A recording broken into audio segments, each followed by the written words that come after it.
It was a horrendous period for Russia, and eventually the answer was the emergence of Putin, who rolled back the chaotic democracy, if you like, of the Yeltsin years, which had just been an open system basically run by oligarchs. He reined in the oligarchs and reconstructed the social cohesion of the Russian state, and have totally flipped those United Nations Development Index figures around. At the Munich Security Conference in 2007, Putin caused quite a stir by saying there would be no further expansion of NATO. This was a red line for Russia. Georgia and Ukraine could not join NATO. Now, it should be remembered that Putin was basically very open to the West initially. He actually proposed that NATO be restructured so that Russia could become part of it, and that Russia should eventually be part of the EU. Putin came out of the whole tradition of Western Russia, which sees itself as European. But following the war in Yugoslavia in '98 and the intervention by NATO there, Russia had supported the sanctions throughout the '90s against Iraq. The UN sanctions had supported the Gulf War when it was asked, but now all that began to change. In 2008, the following year, George W. Bush, who is still president, he said, "No one can dictate to NATO. It's an open door, and Georgia and Ukraine are welcome to join."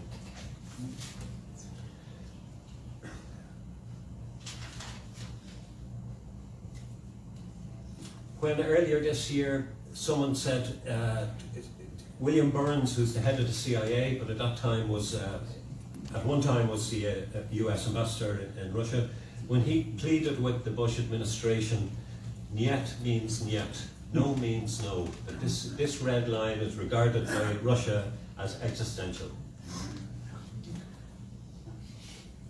And the same, There were several other incidences, like the events in Georgia in 2008, which were of a similar character, and if you want to ask about them, we can talk about them after.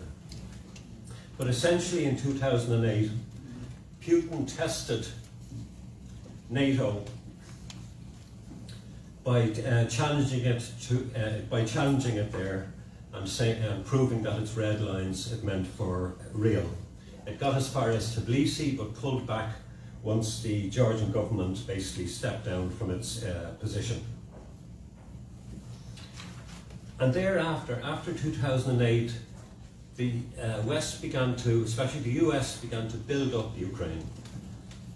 There was loads of NGOs went into the country to spread the word about establishing a liberal democracy, breaking with the autocracies of the East, and so forth.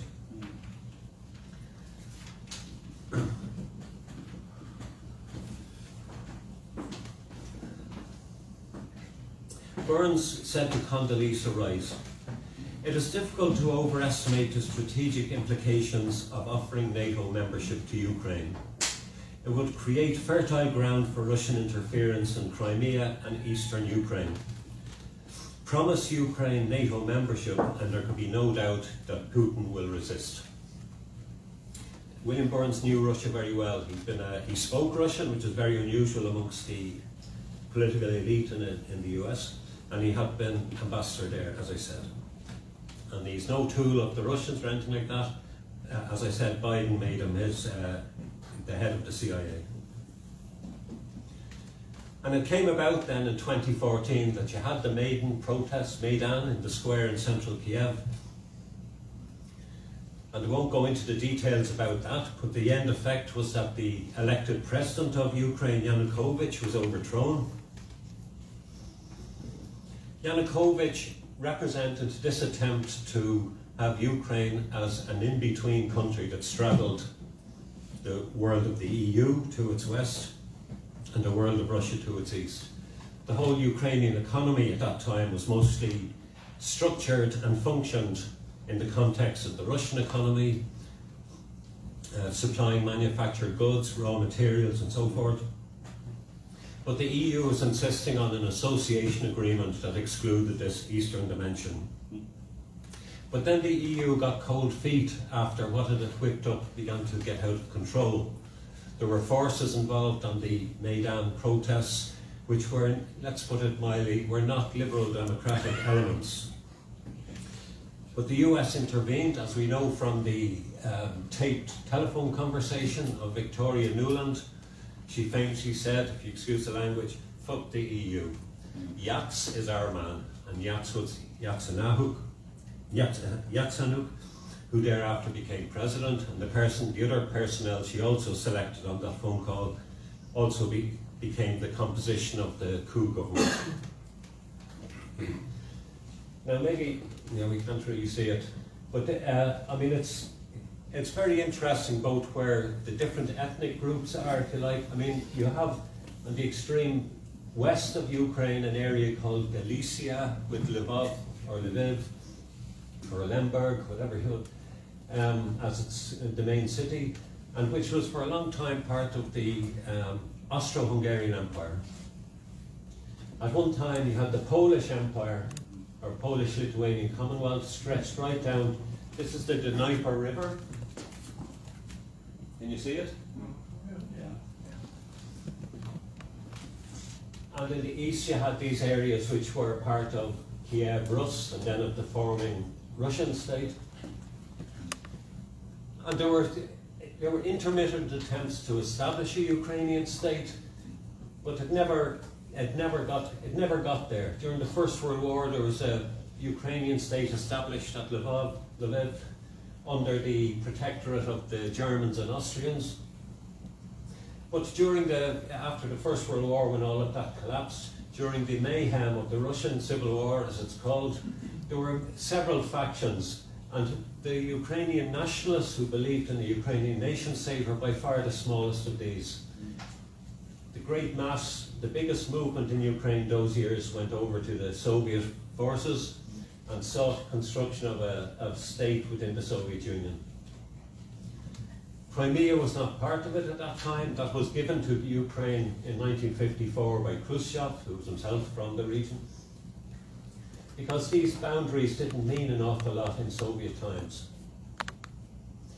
And then eventually, when the Soviet Union collapsed, both Gorbachev and Yeltsin were in favour of granting independence to Ukraine, but without the Donbass and Crimea. And no less a figure than Alexander Solzhenitsyn was a major supporter of this position. But the Soviets at that time were in no position to bargain. As I said, it was utter chaos reigning at the time. And so it came about that this extended state came about.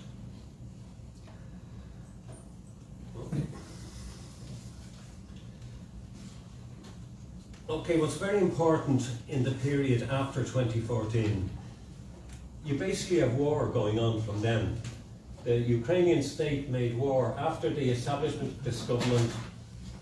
Populations in the Donbass, which is the big industrial area of Ukraine and still to this day generates most of the GDP of Ukraine, and the Crimea, with Russian assistance, rose up to oppose coming in under this government.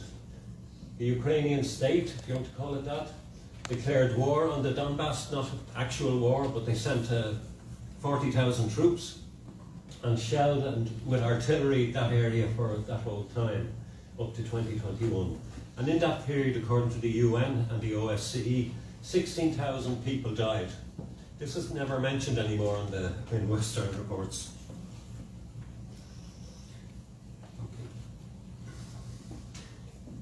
So it's interesting what happened then. There was the EU stepped in, and there were these Minsk agreements. And the Minsk agreements were supposed to grant a certain autonomy to the Donbass within the Ukrainian state, Crimea, that its status would be negotiated, and that Ukraine would not join NATO. This was the outline agreement. and it was support. This was happened under the patronage of Merkel, the Chancellor of Germany, President Sarkozy of France, and they have all since said that they did not want this thing to be implemented. They had only signed it so as to gain time for Ukraine to arm itself and eventually establish its authority over these areas. And the president at that time, Poroshenko, said the exact same thing, that was the purpose of these agreements. But you can see in the elections that followed, you can see the divide that occurred. The most nationalist parties, all in the Galicia area, that's where they get the support, that's Poroshenko's base. Just uncompromising nationalists, and they go back to Stefan Bandera in World War II, and I suppose you all know that, who Stefan Bandera was allied with in the war, and where a lot of the recruits for the Ukrainian SS and all the rest of it came from over there. And this is part of the national identity promoted by these Western Ukrainians.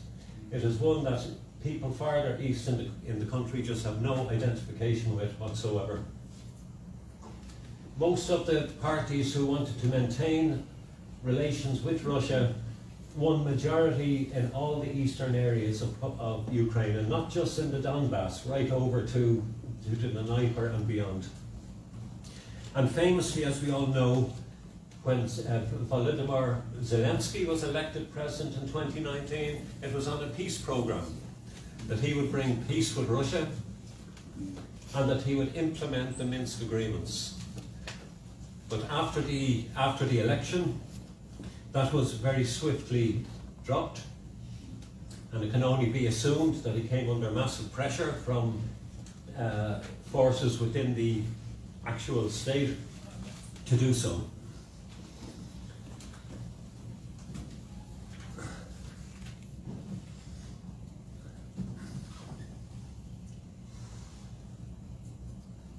And you have to remember that from this time there was a reaction from the West of increasing sanction pressure. There was anyone who's a sports person will know how Russia was gradually being squeezed out of sports competitions, and that was only the beginning of it. Sanctions against individuals, and this is going way back, this is since 2008. As has also begun to happen to Chinese leaders of one type or another. And these type of things, while it's very easy in a moment of heated emotion for Congress to pass sanctions, to get them lifted again is almost impossible. You've all seen that with the Iranian situation. A British Foreign Secretary 2 years ago said that the way things were fomenting in Ukraine, that it was about to become to Russia what the Afghanistan had been to the USSR. It would become what you call a glacis, that's that no man's land in front of castles in medieval warfare, where there'd just be unceasing conflict and to and fro and so on. And the RAND Corporation is a highly influential think tank in the States. There's a lot of consulting to the Pentagon, to presidents and so on. They published a study, they didn't publish it, but it has since become published, which was called Extending Russia. How do we stretch Russia to the point where it becomes fatally weakened? And interestingly enough, it included in its list of measures, economic measures, which was to break off the supplies of Russian gas to Europe, impose sanctions on the economy, encourage Russian brain drain, and then it had geopolitical measures which it recommended: supply lethal aid to Ukraine. These are exact quotes.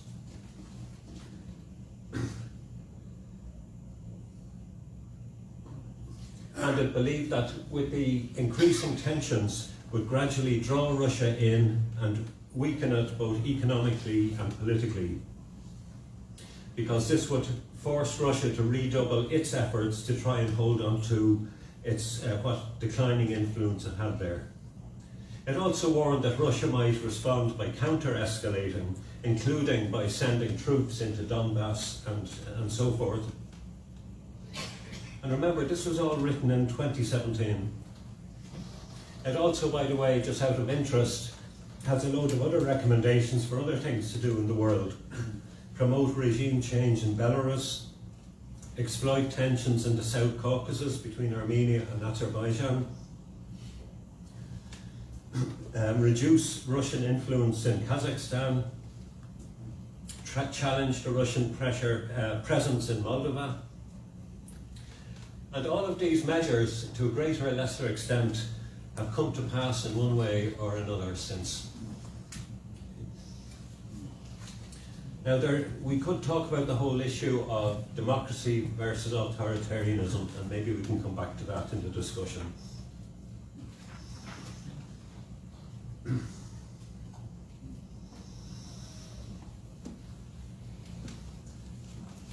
Okay. There was the rising tensions during 2021, and this culminated, it included a build-up of the Ukrainian forces on the contact line with Donbass. The Minsk agreements, as I said, had never been implemented, and the Russians moved forces into the east of that. Remember, Putin, who was quite a conservative leader, has always refused to recognise these autonomous areas which had declared themselves republics.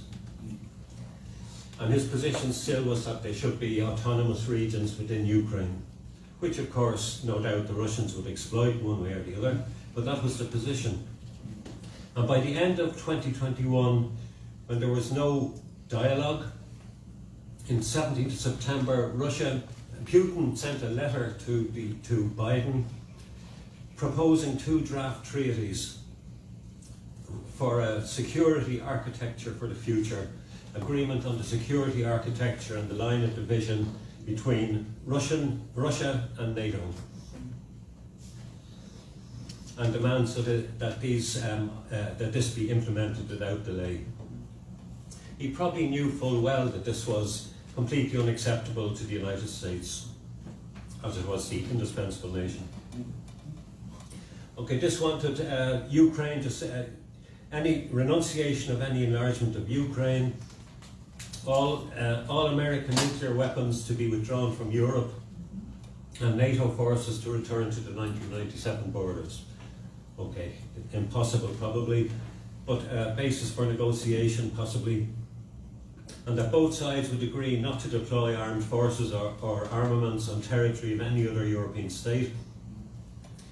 And in addition, that they would withdraw all nuclear weapons to their own countries, in other words, the US or Russia. In essence, Putin was inviting the United States to reduce itself to the status of just another element of humanity, still a superpower, but just one among others. And this, of course, was not acceptable to the American view of the world that had come about since the 1990s.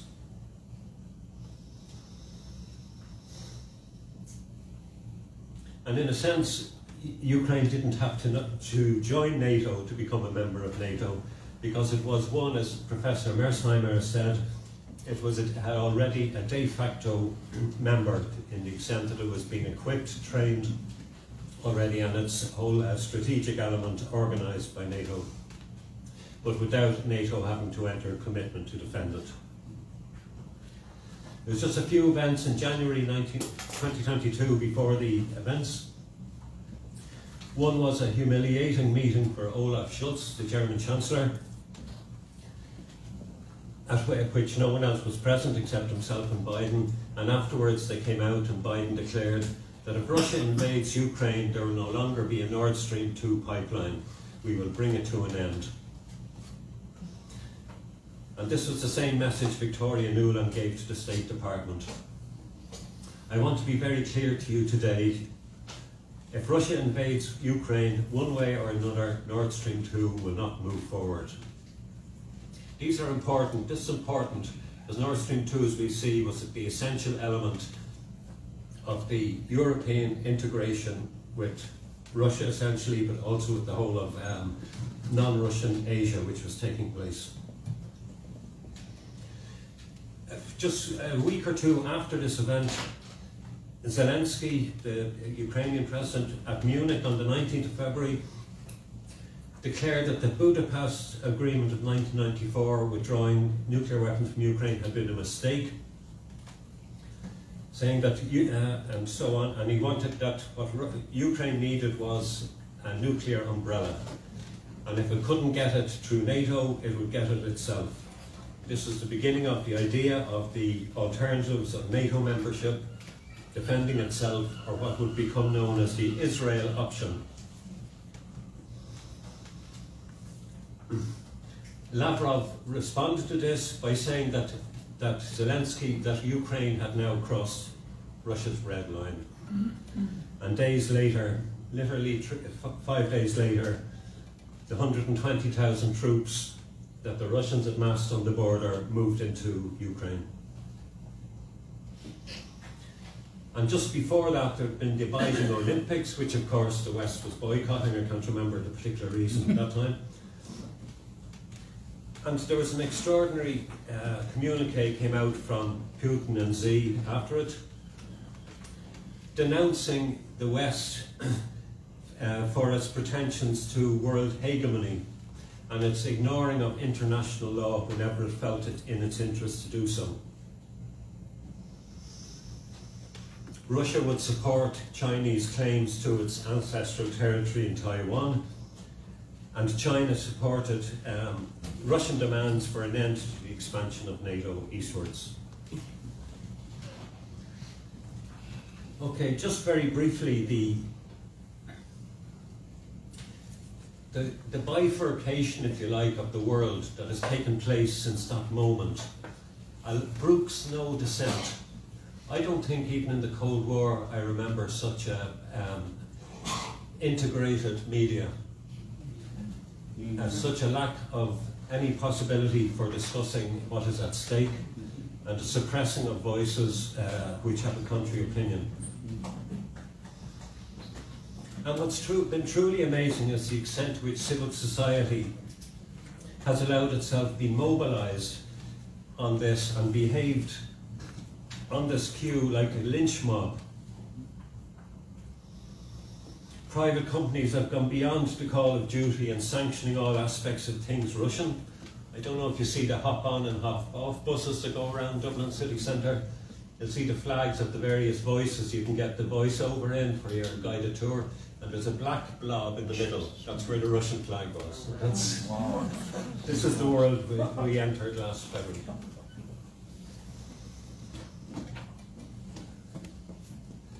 Okay, and we know the sequence, we won't go over it. Russia recognised the breakaway republics for the first time. There was the response of the West was what Biden called sanctions from hell. Nothing in the history of the human history of the world heretofore compares with this economic war.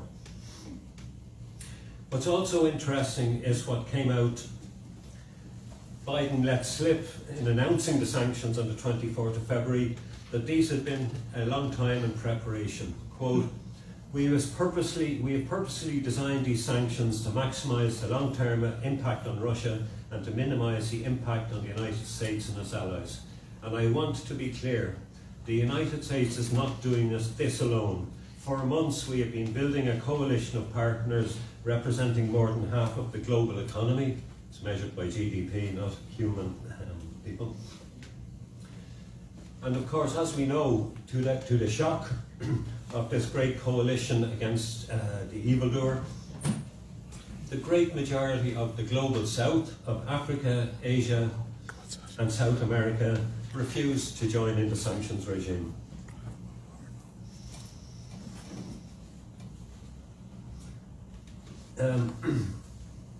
The EU declared ecstatically at the time that the sanctions, through the sanctions, Russia would be brought to its knees. Biden said the ruble will be rubble. The Nord Stream pipelines were stopped. Von der Leyen exclaimed that the Russian economy is in tatters. This was in April 2022. none of this has come to pass. The plan was, and what is the plan of sanctions? It is to immiserate the population so that they rise up and replace the government. And the EU falling into line with the American position is probably the most staggering development of the whole business.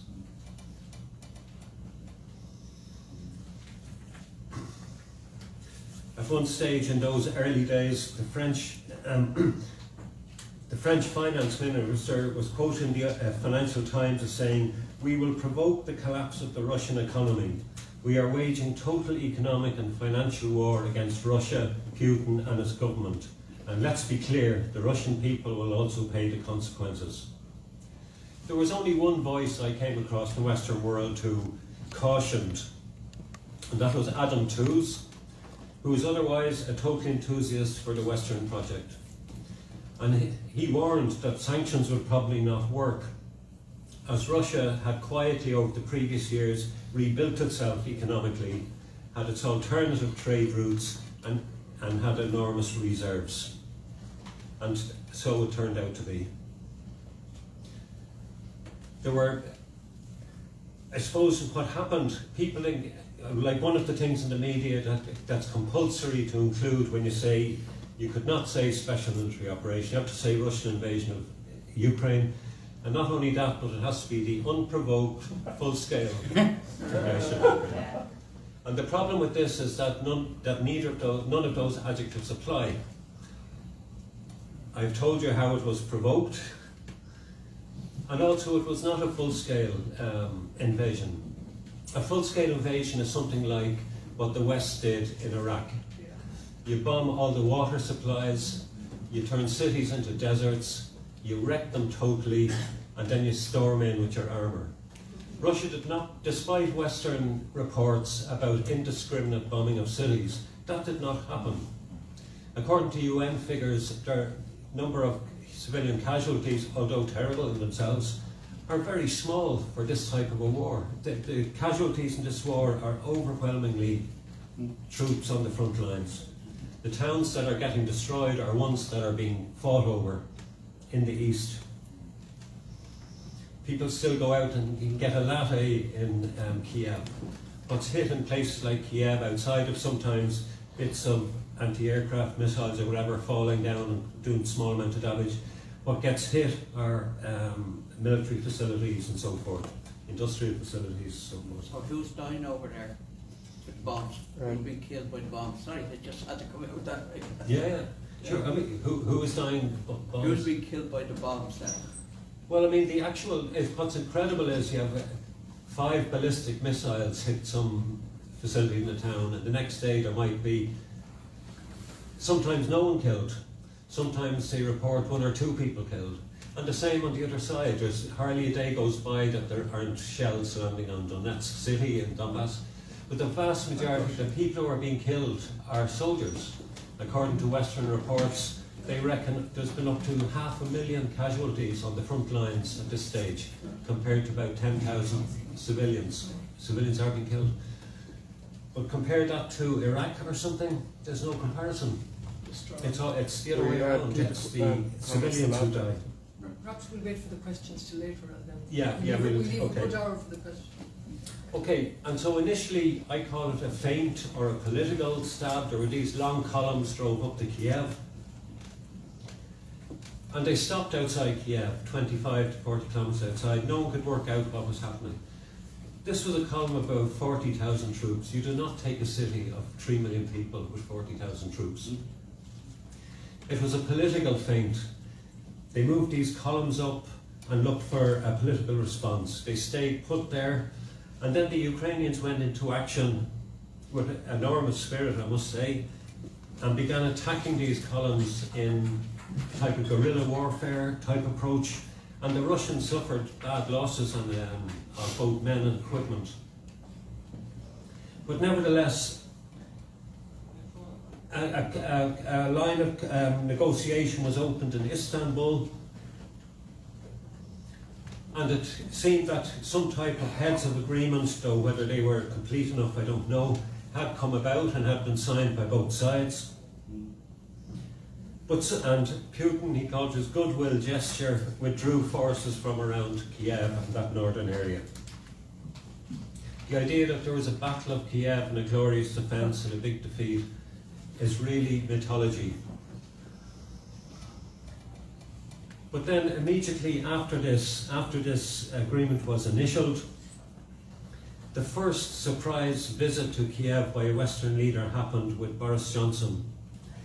And according to Fiona Hill, who's a leading political commentator in America, again in the type of Washington policy world, and she wrote an article in Foreign Policy which said that had come out that what Boris said to Zelensky was basically hold out, fight to the last, the West will be fully behind you, will arm you to the teeth, and you'll win.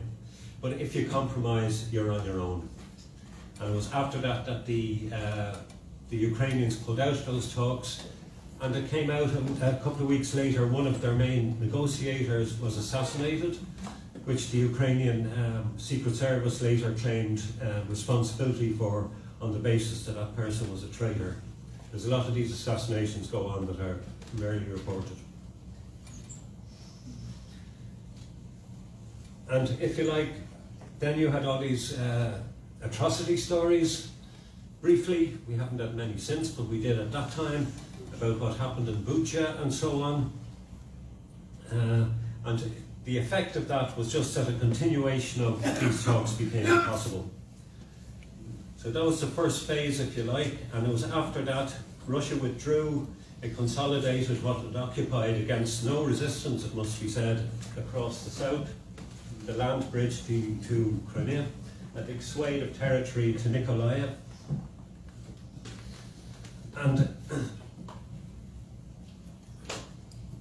And we all know during the summer of 2022 it turned into this grinding industrial war at the front lines.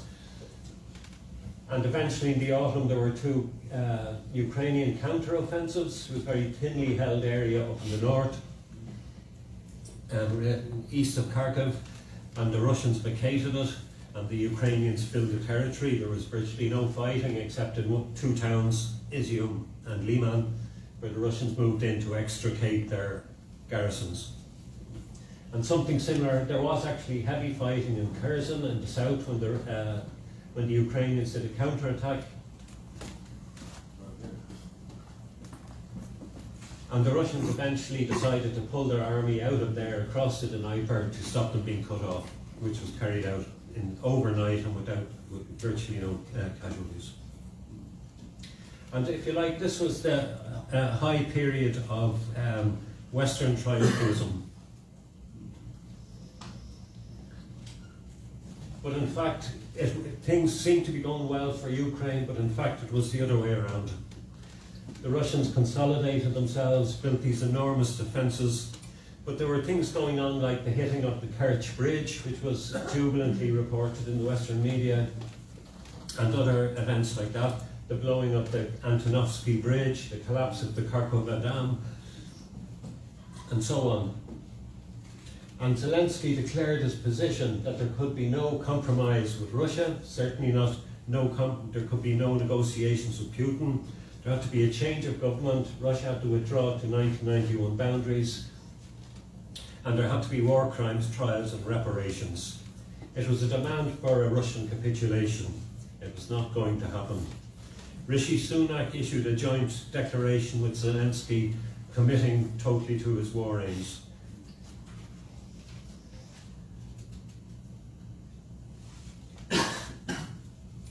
So basically the Western narrative that Russia was isolated internationally crumbled at this time, particularly as events took place internationally which strengthened Russia's position.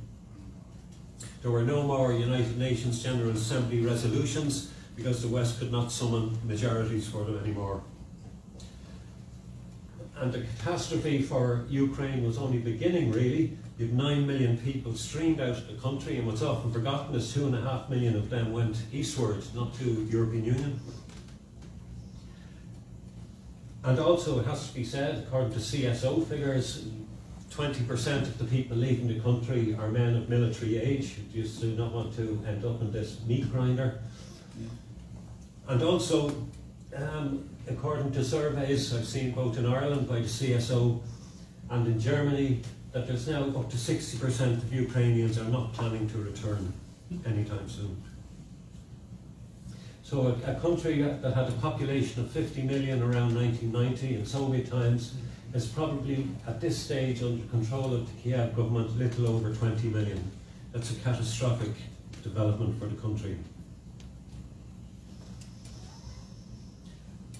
And the Americans were getting worried at this time. There was another RAND report called Avoiding a Long War, and it was why America had to bring this to an end in some form, as it was losing momentum in confronting what really is its one single strategic competitor and antagonist, which is China. It suggested that Ukraine should forget about getting all its territory back and cut some deal and allow the Americans to get on with taking on the Chinese. Biden even came out weekly to say that the role of American support for Ukraine, which at this stage, Western support for Ukraine is in 1 year has been more than the entire GDP of Ukraine in the preceding year. But that this support, the purpose of it, no longer talking about a big victory, the purpose of it is to strengthen Ukrainian hand in negotiations. So the West was now under retreat from its original position. Russian economy had bounced back and so forth. And it should be remembered that Russia, although it's only half the population of the United States, its education system turns out twice as many engineers every year. What has really shocked Western economic opinion has been how Russia has been able to have this incredible industrial base which has revived and which is immune to sanctions and which is churning out war material at an extraordinary level. Meanwhile, on the world stage, China brought about a peace between Iran and Saudi Arabia, an extraordinary event. And what is never mentioned is that that also ended the Yemen war, in which more people have been killed than were killed in Ukraine. So China is emerging as this international peacemaker, an extraordinary role for it. And we're now in the situation of this great counter-offensive on which so many hopes were based, and that with NATO tactics and NATO intelligence and NATO equipment, these would smash through the land bridge to Crimea. And the results have been terrible, really terrible for Ukraine. Some tiny slivers of land and about 9 villages, and at a casualty rate which even Western sources now say are border on the catastrophic. A third of all the NATO stuff has been destroyed and so forth. But there's a very upbeat report by David Ignatius in the Washington Post. This is all good for America, basically, is what he said. What David Ignatius wrote, meanwhile for the United States and its NATO allies, these 18 months of war have been a strategic windfall at relatively low cost, brackets, other than for the Ukrainians. The West's most reckless antagonist has been rocked. NATO has grown much stronger with the addition of Sweden and Finland. Germany has weaned itself from dependence on Russian energy and in many ways rediscovers its sense of values. Overall, this has been a triumphal summer for the alliance. And the biggest outcome of all this in the rest of the world, if you like, has been, it was taking place at the same time this autumn, the BRICS conference in South Africa. There was a Prigozhin mutiny in Russia, the headbanger, the Michael O'Leary of the Wagner group. And what the West realised was that the potential for destabilising Russia did not lie in its liberal Democrats, who were, if anything, supportive of the war, but in extreme nationalists who complained about Putin not prosecuting the war the way the Americans would do. and that it was right-wing nationalists were the alternative if Putin was brought down. But still, they thought you could see by the reporting in the West that they were jubilant over this Wagner affair.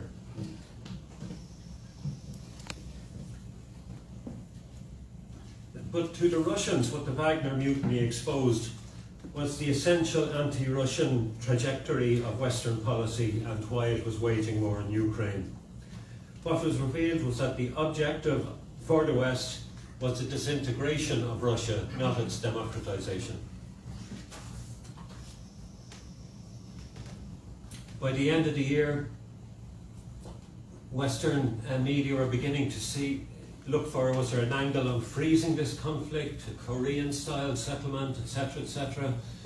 But these type of things are not going to be accepted by Russia. We also see in terms of casualties that there's been, while in the early period when those long columns, exposed columns were being attacked, the Russians took very heavy casualties. But this year, all of this year, it has been the Ukrainians who've been paying an awful blood toll.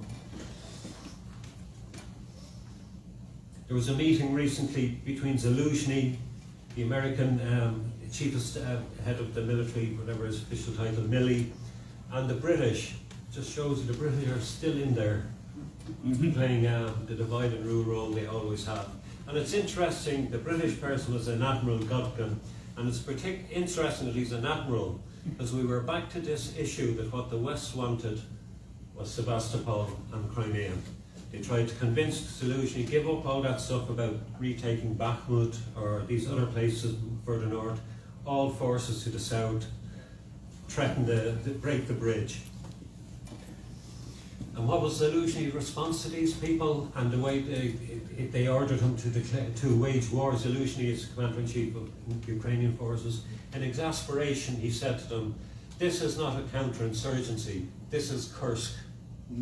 I don't know if you know your history of World War II. It was the biggest battle of World War II, thousands of tanks and the Russians with huge defensive lines that smashed the German reserves and turned the history of the war, basically. But what Zaluzhny was referring to was, this is what we are attacking into on your recommendation, as a brick wall of extraordinary Russian defences which are being defended with extraordinary skill. But still the West keeps trying to keep the pot boiling. We've had farcical incidents like this clear out of all the recruitment officers, the head of every recruitment officer in Ukraine, on the basis of an anti-corruption drive. It just says something about what type of a state Zelensky is trying to rule. We could get into what does explain EU behaviour, and I'd be happy to, but I'm sure we're close on time. So, but it's one of the extraordinary events of this whole thing is the collapse of Europe, and it needs to be explained, and the deindustrialisation of Germany, and so on.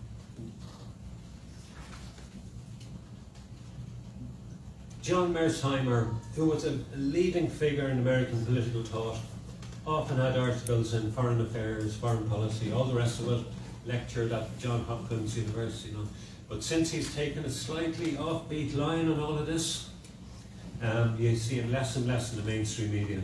But recently he said, if you look at the run-up to the war in early 22, what is really striking is that it was quite clear that war was at least a serious possibility.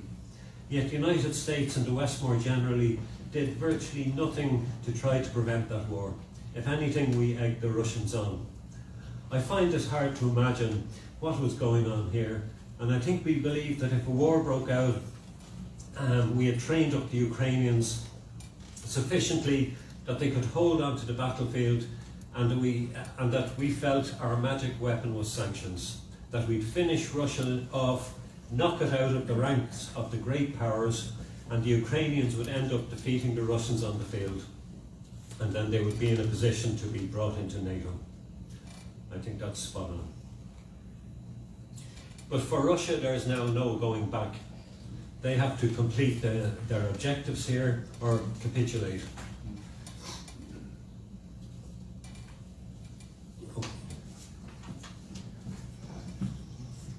Okay, I think we've finished that up. But just to recall what's going on in the wider world, and I mentioned it and we can get into it, is the rise of this BRICS entity, which would never have happened and never of such importance except for this whole context. The whole world is being recreated anew. This is as radical a change as what happened in 1991 or previously in 1945-50. People I don't think they grasp the extent to which their lives is being and their world is being changed. And the emergence of the global south and all that is a huge consequence of it. And I just want to reiterate what I said at the start very briefly. Sorry, Catherine. That the war in Ukraine was brought about for geopolitical reasons by Western policy, US policy. And it created what for Russia, what they saw, and that's all that matters, as an existential threat, which would have forced Russia back into Asia. And this is what they responded to. The conflict, which had started in 2014, Russia responded to with its Special Military Operation 2022. West Ukrainian nationalists have managed to impose a very narrow type of nationalist view on the Ukrainian state, which a lot of the population are uncomfortable with, but that's the entity they must function with. So as I said, the outcome of this, if it doesn't end, or if there are not talks very soon, and we see nothing arising in Europe to help try and bring that about, is a terrible fate for Ukraine. It'll be wrecked as a state. And secondly, the other thing emerging from it is the remaking of the global order.